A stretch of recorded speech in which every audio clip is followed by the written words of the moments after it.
જૂનાગઢમાં મહાશિવરાત્રિના મેળાને લઈને ભવનાથમાં તડામાર તૈયારી શરૂ થઈ ગઈ છે। ભવનાથ મહાદેવ મંદિર ખાતે કરવામાં આવ્યું સુશોભન। મંદિરના ઘુમટ પર કરવામાં આવ્યું ધ્વજદંડનું સ્થાપન। ત્રિશૂલ સાથે 55 કિલો પિત્તળના ધ્વજદંડનું કરવામાં આવ્યું સ્થાપન। આગામી 11 ફેબ્રુઆરી મહાસુદ નોમના દિવસે કરવામાં આવશે ધ્વજદંડમાં ધ્વજારોહણ। પિત્તળનો ધ્વજદંડ બનાવવામાં 22 દિવસ જેટલો સમય લાગ્યો છે। 8 કલાકની જહેમત અને ક્રેન મારફત ભવનાથ મંદિરના ઘુમ્મટ પર ધ્વજદંડનું સ્થાપન કરાયું। ભવનાથ મહાદેવ મંદિરના સાનિધ્યમાં જૂનાગઢ ખાતે આગામી સમયમાં મહાશિવરાત્રિ મેળો યોજાવા જઈ રહ્યો છે।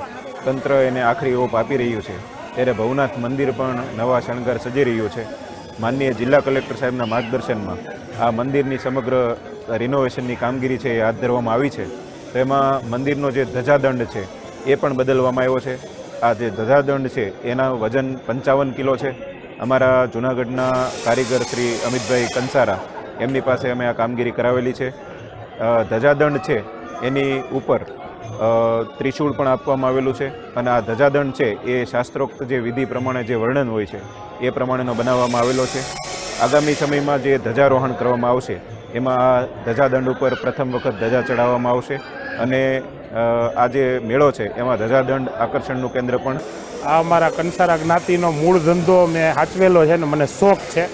સાહેબે મને કીધું તો અહીંયા એ પ્રમાણે મેં 55 કિલોનો પિત્તળનો ધજદંડ બનાવ્યો છે ને એને ગોલ્ડન પાલિશથી આખો આજે અત્યારે હું ફિટ કરીને હમણાં હેઠે ઉતરો છું।